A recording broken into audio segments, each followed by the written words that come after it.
Hi guys, my name is Jeff Puckett and this is my PowerPoint on rural aging in place. So let's get started. I looked up some of the data from the census and it gives me some information on past, current, and projected data on the senior population that's 65 and over. 40.3 million US residents in 2010 were 65 or older. 54 million US residents in 2019 were 65 and older, and 95 million US residents are projected for the year 2060. Now, according to the census, between 2012 and 2016, there were 46.2 million older people in the United States, and 10.6 million of them living in areas designated as rural.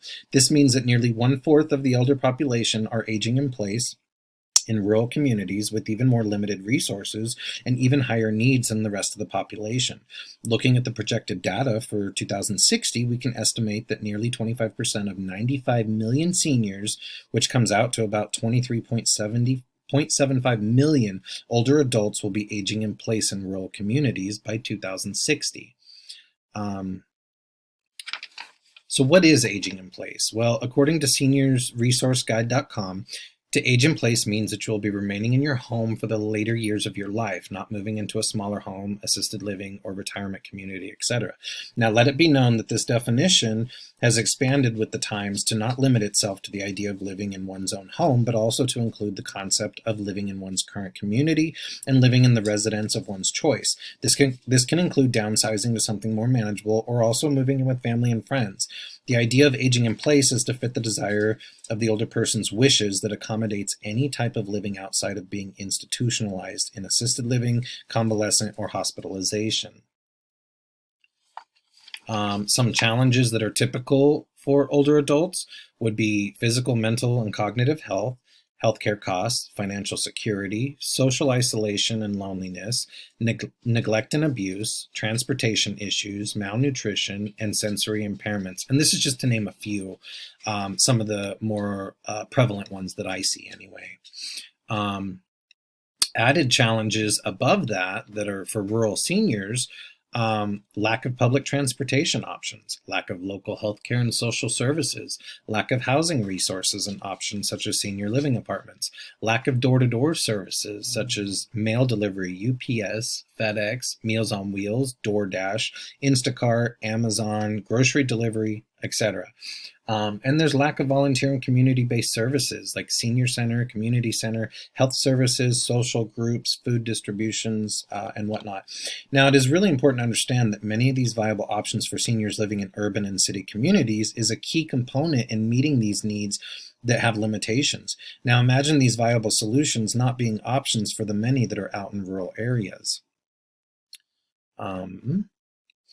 Solutions that aid in addressing aging in place would be home modifications such as handrails, chair lifts, lowering cabinets, widening doorways, shower chairs, stuff like that. Supportive family and friends, in home or even nearby. Hiring caretakers, private pay, insurance, or low income assistance.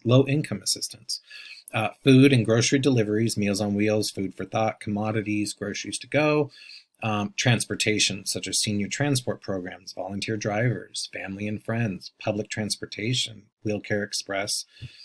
Social engagements, senior centers, daycare centers, group therapy, support groups, exercise classes, book clubs, game clubs, etc. And robotics and technology, such as Life Alert, Alexa, Google, Zoom, FaceTime, check-in calls, fall detection, etc.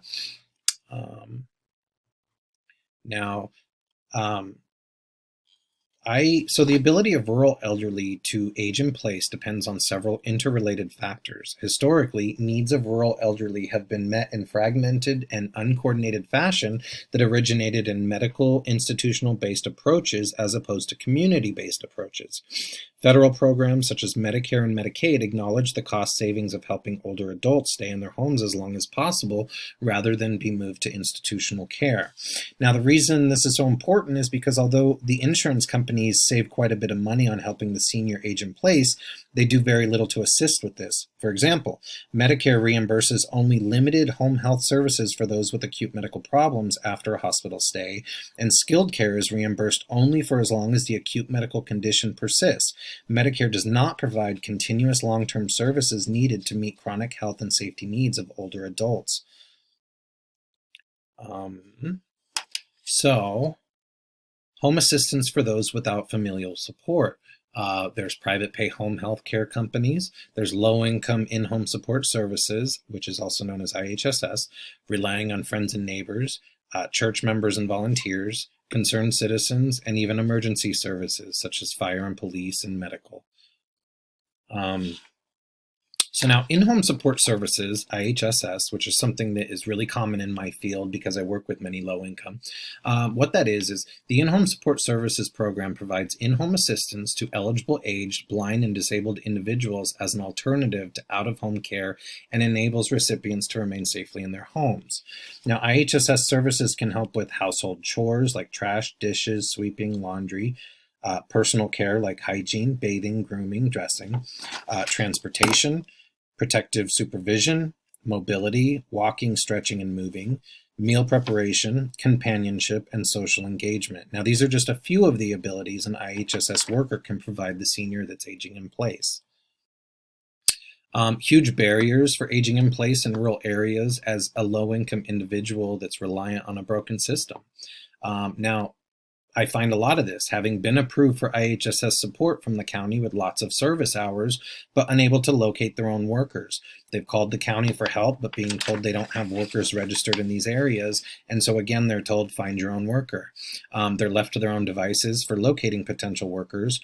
Not having pre-vetted registered workers available to them, they're left hiring unreliable, untrusting workers from all walks of life. Now, this commonly leads to theft, money fraud, time card fraud, elder abuse, neglect, and other things, and still not getting the daily or weekly help in the home they so desperately need. Why this is so important to me? Well, I've been the Senior Services Case Manager for West County Community Services for almost 2 years now. I have over 120 clients on my caseload currently that I'm trying very hard to assist them with aging in place. Over 80 of those current clients are in desperate need of IHSS to continue aging in place conducively. About 90% of all my clients are low income and poverty stricken and can't afford private pay options. All of my clients in West Sonoma County are considered rural living in unincorporated areas.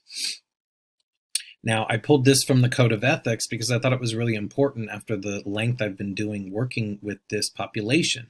And social workers pursue social change, particularly with and on behalf of vulnerable and oppressed individuals and groups of people. Social change efforts are focused primarily on issues of poverty, unemployment, discrimination, and other forms of social injustice. These activities seek to promote sensitivity to and knowledge about oppression and cultural and ethnic diversity. Social workers strive to ensure access to needed information, services, and resources with equality of opportunity and meaningful participation in decision making for all people. What would you do if you were their social worker in a rural area and you're seeing this lack of resources and conducive ability to help your client? And I've been down this road, and so I listed many things that I've channeled before taking a bigger step, and that was automatically reporting to APS. And sadly, that doesn't get very much result. I've used social media to help them find a local worker, and that's helped. But with them not being vetted and registered, you're putting them at risk of some kind of abuse or fraud or something to that notion. Try linking them up with additional resources such as Department of Human Services, Area Agency on Aging, Council on Aging, law enforcement, and other means. And speak directly with IHSS County Department to find the core of the problem and potential solutions.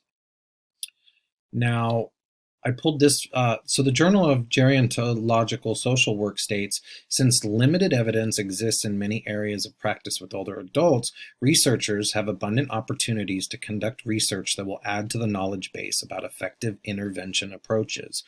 And so then what I've done in regards to reaching out to IHSS or having clients reach out to them for that matter. And this is what I was told and what they were told. It is the client's responsibility to find their own worker. We just pay the payroll for them. Our registry has no listings of locals in much of that area. People are not wanting to pay for background checks, trainings, gas to and from the city, etc. The pay is still lower in rural areas. It's $13 an hour compared to $15 an hour in the cities. And registered city workers don't take on clients in rural areas because of the decrease in pay and the added expense of gas getting back and forth. So now Lawrence Schulman states, because of their inherent resistance to change, systems and their representatives do not always respond with a willingness to deal with the obstacles. Even a worker who understands the system's problems and who makes every effort to influence the system in a positive manner may make no progress. Now, the reason I incorporated this quote is because many organizations, especially county departments, are limited on what they can do to directly approach a problem, and oftentimes it takes a great deal of work for no changes to be implemented. This makes outside collaboration, grant securing, and other challenges that much more important when working under the umbrella of a nonprofit 501c3, that much more helpful, as we can apply for outside funding when we see a need and a probable solution. What I did to address the issue? Well, I found where many of the issues fell through many channels, like the IHSS department. I collaborated with the county for additional information why this was such an issue. I directed my focus on organizational support in these rural areas. I found reasons why people are not interested in this line of work. I addressed the pay discrepancy with the county and got them to raise the pay of rural areas to $15 an hour. And then I wrote a grant for financial assistance via the Bethlehem Foundation, which was approved. And I started a pilot program last week to try and address this issue. Results so far from my initiatives. Well, I got county to raise the wage difference. I received $15,000 from grants to financially help local residents become certified vetted registered workers. I'm trying to get IHSS trainings out to our local areas, bring LifeScan companies to our local area. So far, I've got a total of 6 interested individuals already starting the application process to become registered IHSS workers and add their names to the registry. And it allowed me to purchase 2 tablets for potential workers to use for submitting documents, watch trainings online, submit payroll forms, etc. And it allows me to pay for potential classes such as CPR, first aid, mandated reporting, payroll training, as well as gas cards if needed, and bus passes on behalf of the interested individuals. So the goals of the grant, potentially get a total of 10 fully vetted registered workers on our registry in rural areas. If these candidates are interested in working full-time, this means they could have as many as 6 clients each, reaching a workload of between 40 to 66 hours per week. If 10 workers had 6 clients each, that means we could help cater to the needs of potentially 60 elderly trying to age in place, providing up to as much as 660 weekly hours assisting these seniors in need in my area. This would be astronomical outcomes for the current need that so many are facing now. I'm also hoping to share these results next year for continued grant assistance to make this collaboration with the county a long-term deal beyond just it being a pilot program initiative. And the different levels of relevance, well, on a micro level, helping the individual with their aging in place needs to keep them aging in place comfortably and healthy. On a meso relevance, helping the senior population as a whole in my rural area with more suitable options to maintain or to remain aging in place comfortably and healthy. And on a macro relevance, helping the entire county IHSS department to better address the needs and relevance of aging in place and outlying rural areas. This could also benefit beyond county to state and even federal levels if showing promising results addressing the issues at hand on a systemic level. And here we have all my references for the work I've done. I hope you guys enjoyed, and I hope it was very educational for you. I'll talk to you soon.